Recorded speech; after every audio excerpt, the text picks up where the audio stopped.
There's a reason why keto is so popular. You might have tried it yourself. Hey, maybe currently you're in ketosis. I'm one of the leading authorities on keto. I've written best-selling books. I speak all across the world. And in today's video, I'm going to debunk the 5 most common myths surrounding keto.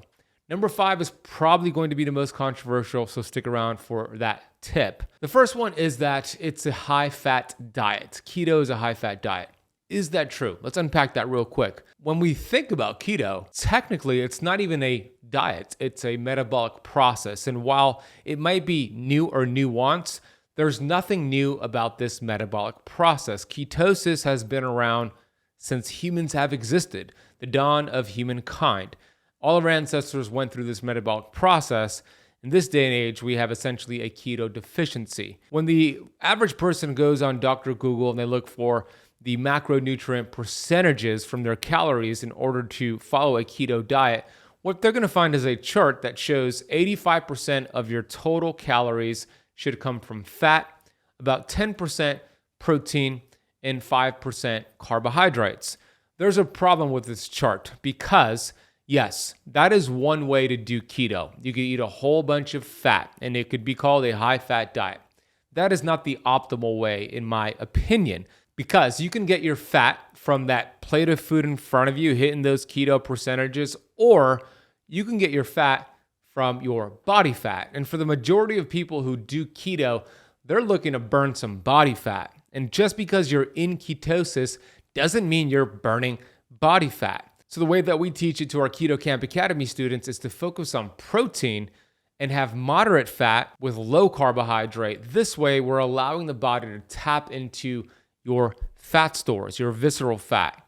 It works like a charm. And with that being said, there are several avenues to get into ketosis.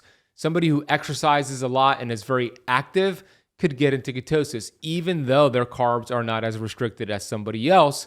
Same goes with somebody who's practicing intermittent fasting. So there's not one way to do keto. It's not a cookie cutter approach. And I want to debunk that first myth that it's a high fat diet and that's the only way to do it. That is incorrect. The second myth is that your brain needs dietary glucose at all times to function.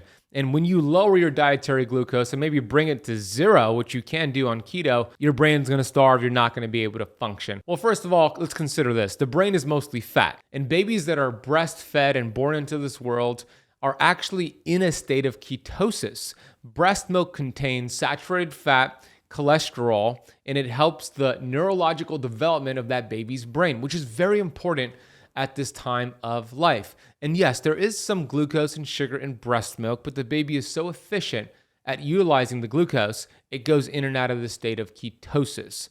The truth is this: the body does need glucose at all times to thrive. But what most people don't get is that we don't have to actually eat that dietary glucose. The body is very sophisticated and very smart, where it can manufacture glucose very efficiently from fat and protein. When we think about our ancestors, as I mentioned, they did keto all the time because they didn't have food available to them all the time, and they went through winter months where carbohydrates were not available. If they didn't have the ability to tap into body fat and then use ketones, have the liver produce these ketones and use them, then they would have just turned into blubbering idiots. If they didn't have the capability to create glucose via gluconeogenesis from the fat on their body, the protein in their body, or from dietary fat and protein, they would have not survived. We wouldn't exist today. The body is designed to create glucose. We don't have to technically eat the dietary glucose.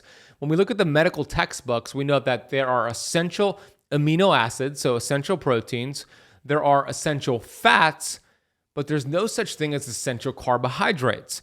When we study the cells inside of the human body, every cell has a lipid bilayer around it called the cell wall. In other words, called the cell membrane.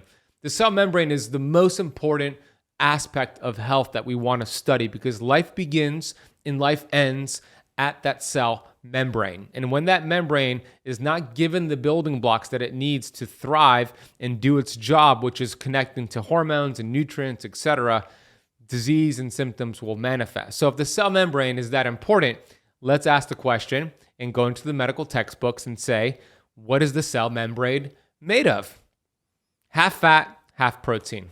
As a matter of fact, the fats that it's made of is protein and saturated fat. There are essentially virtually no carbohydrates in that cell membrane. The human body wants 1 teaspoon in the entire bloodstream to be considered an optimal state, and your body is well equipped to create that glucose if needed from different physiological processes. In the textbook of medical physiology, it revealed something very interesting. Even after 5 weeks of complete starvation, essentially only having water, so a water fast for 5 weeks, blood glucose levels in the average adult remained stable. The body knows what to do. We got to give it some credit. So when the next time a bodybuilder or dietitian tells you you need glucose for the brain, ask them if they know about gluconeogenesis. The third myth is that eating more dietary fat, more cholesterol, more saturated fat is going to put you at risk for heart disease. You probably have a friend who has told you that, oh, you're doing keto, that's going to cause a heart attack. That's not good. Dietary fat and cholesterol is not good for you. When we look back at the history of how this dogma evolved, it really started in the 1950s when one of these leaders, and I'm going to put that in quotation marks, 𝙎𝙐𝘽𝙎𝙎, he fudged some data back in the 1950s to create a hypothesis that cholesterol causes heart disease. And we had 2 hypotheses back then, that sugar was the main culprit or dietary fat and cholesterol was the main culprit. And because of 𝙎𝙐𝘽𝙎's research, we went down the path of dietary cholesterol and fat being the culprit. That led us to the low-fat era. Low-fat, fat-free. Whenever you see these terms, I want you to think of the following. Chemical shitstorm, because they remove the naturally occurring fats in these products and replace them with a whole bunch of chemicals, frankenfoods. And human beings are the only species smart enough to create their own food and dumb enough to actually eat it. Cholesterol is actually very important, vital for your sex hormones and for your brain. Blaming cholesterol for heart disease is like blaming firefighters for a fire. Because every time you see a building on fire, you notice there are firefighters around that building, and you say, oh, that is my hypothesis. Those firefighters caused that fire, but they were there to put out the damage. Cholesterol acts like a Band-Aid to put out the damage. It's really other factors, which I'll share in a second, that contribute to heart disease. Cholesterol and saturated fat, as I mentioned, is part of your cell membrane. Your brain loves fat. These are going to build your hormones, reduce inflammation, and help you feel good. Cholesterol is also important for creating vitamin D, which we know is a steroid hormone, and for the production of bile. Bile is needed to break down fat, and when you do keto, you want to be really efficient at breaking down fat. This may surprise you, but a 2009 study from the University of California, Los Angeles revealed that approximately 75% of patients hospitalized with a heart attack had cholesterol levels that were actually on the low end, meaning more people actually die from heart disease with low cholesterol than high cholesterol. There are a lot of moving parts when we talk about lipids and cholesterol, and I have a lot of videos on my YouTube channel here discussing it so you could understand more. But I want to leave you with this here before we move on to the next myth. I recently interviewed a world-renowned heart surgeon who performs heart procedures on individuals who have heart disease, and he said something really interesting. First of all, he eats a keto carnivore diet, which should speak volumes. But secondly, he says there is only one cause to heart disease: damage to the blood vessels. And there are a few things, main things that contribute to damage to your blood vessels, and I'm going to outline those right now. The first is insulin resistance, and we know keto is such a great way to prevent and reverse insulin resistance. Smoking obviously puts you at risk because that is going to cause damage to the blood vessels. High blood pressure, which is really a cause of high insulin, and keto puts a big dent in that as well. Other toxins can also cause this problem, like environmental toxins, mercury, lead, glyphosate, etc. And vegetable oils, which we know are mitochondria poison. They're also called seed oils. So those are really what causes heart disease. And you could also throw into the mix, obviously, high sugar, processed carbohydrates, and these high glucose responses throughout the day for years will lead to damaging the blood vessels. If you want to watch my interview with Dr. Philip Ovadia, the heart surgeon I just mentioned, click the video on the screen here and watch it after you finish this video. Before I move on to myth number 4 and myth number 5, if you're getting any value from this video, please consider hitting the thumbs up button. And if you're brand new to the channel, welcome, hit that subscribe button and the bell so you're notified when we have a new release. And we do that pretty much every single day. The fourth myth is that women should practice keto the same way as men.